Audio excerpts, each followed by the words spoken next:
তোমার আমলনামায় গুনাহ জমা হোক। তুমি ধূমপান করেছো, তুমি গান শুনেছো, তুমি অন্যায় কাজ করেছো। যুবকদের বলছি, বিশেষ করে তোমার আমলনামায় শত গুনাহ জমা হবে। যৌবনের উচ্ছলতা উচ্ছৃঙ্খলতায় কিছু পাপ হবে, হতাশ হওয়ার কিছু নেই।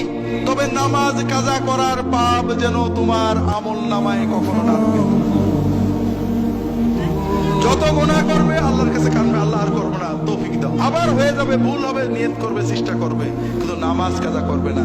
খেলার মাঠে ছিলে, ক্রিকেট খেলা দেখছিলে, টিভির সামনে ছিলে, সিনেমা হলে ছিলে, যেখানেই থাকো না কেন ওয়াক্ত হলে নামাজটা আদায় করবে।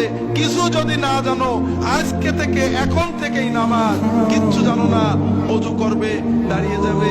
যদি জামাতে পড়ো ইমামের পিছনে, না হলে দাঁড়িয়ে যাও। দোয়া কালাম জানো না, যেখানে জানো না, শুধু আল্লাহু আকবার অথবা সুবহানাল্লাহ বলো অথবা লা ইলাহা ইল্লাল্লাহ বলো, এটাতেই নামাজ হয়ে যাবে। তুমি 16 আনা সওয়াব পেয়ে যাবে। তবে পাশাপাশি নামাজটা শিখতে হবে। বিশেষ করে যুবকদের বলবো, নামাজটাকে প্রাণবন্ত করেছে গো মসজিদে যাওয়া। তুই যা করবি কর, কিন্তু মসজিদে আসিস না। এটার নাম ইসলাম নাকি ভাই?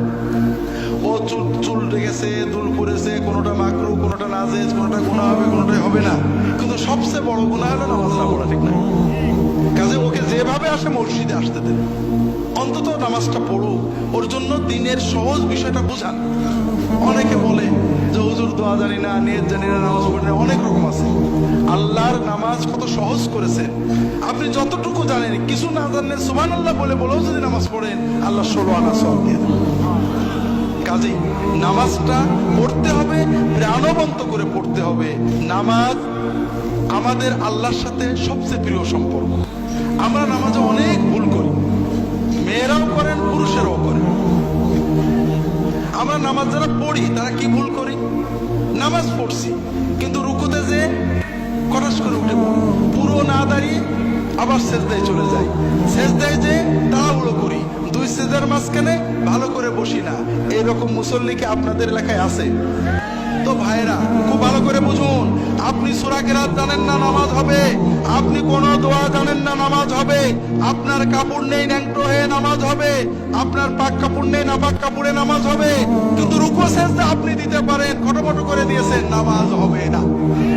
কারণ আপনি মালিকের সামনে গেছেন, প্রধানমন্ত্রীর সামনে গেলে, এমপির সামনে গেলে কত ভক্তির সাথে থাকেন, আর মালিকের সামনে মাথাটা নত করেছেন। আপনি একেবারে হঠাৎ করে উঠে পড়লেন, শান্ত হয়ে দাঁড়ালেন না। এইভাবে রুকু সেজদা করলে নামাজ হবে না।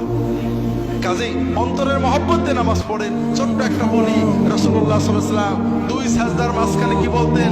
রব্বে গফিরলি। কখনো ওটাই রিপিট করতেন, কখনো বলতেন রব্বে গফিরলি ওয়ারহামনি ওয়ারযুকনি ওয়াহদিনি ওয়াআফিনি ওয়া'ফু আন্নি ওয়াজবুরনি ওয়ারফা'নি। দোয়া করতেন। দোয়াগুলোর মানে কি?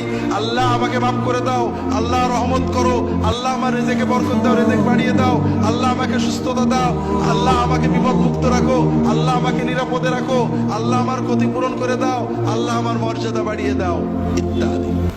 দোয়াগুলো কেমন লাগলো ভাই? কোন দোয়া বাদ থাকলো? বড় কষ্ট লাগে। বিপদে পড়লে কত দৌড়ান, কত জায়গায় দৌড়ান, ইনুস খতম করেন, কিন্তু দুই সাজদার মাঝখানে 5টা মিনিট বসে আল্লাহর কাছে সব চেয়ে নেবেন, এটা কপালে জোটে না। কাজেই ভাইরা, একটু নামাজটাকে প্রাণবন্ত করে পড়ি। যুবকদের বলবো, তোমাদের সামনের জীবনটা বড় কঠিন। কারণ আন্তর্জাতিক মিডিয়ার মাধ্যমে, আন্তর্জাতিক বাণিজ্যিক সাম্রাজ্যবাদ আমাদের যুবকদের যৌবনকে এক্সপ্লয়েট করে বন্ধু করো, গল্প করো, আড্ডা দাও, এটা করো, সেটা করো দিয়ে তাদের জীবনটাকে ধ্বংস করে দিচ্ছে। যৌবনের 35-40 বছর বুঝতে পারবে না যে কি হারিয়েছো। যখন 60, 70, 80, 90 যাবে তখন বুঝতে পারবে। কিন্তু ব্যাক গিয়ারের মতো কোনো সুযোগ জীবনে নেই। যদি জীবন এবং যৌবন দুটোকেই ভোগ করতে চাও, শুধু যৌবন নয়, তাহলে একটু সচেতন হও। অনেক কথা বলার ছিল, শুধু বলবো যে আর যাই হোক, নামাজ ছেড়ো না কখনো।